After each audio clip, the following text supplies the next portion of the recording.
407 years ago, our fathers brought forth on this continent a new nation, conceived in liberty and dedicated to the proposition that all men are created equal. Now we are engaged in a great civil war, testing whether that nation, or any nation so conceived and so dedicated, can long endure. We are met on a great battlefield of that war. We have come to dedicate a portion of that field as a final resting place for those who here gave their lives that that nation might live.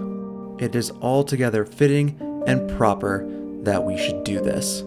But in a larger sense, we cannot dedicate, we cannot consecrate, we cannot hallow this ground. The brave men, living and dead, who struggled here have consecrated it far above our poor power to add or detract.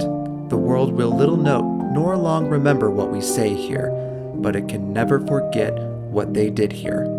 It is for us the living, rather, to be dedicated here to the unfinished work which they who fought here have thus far so nobly advanced.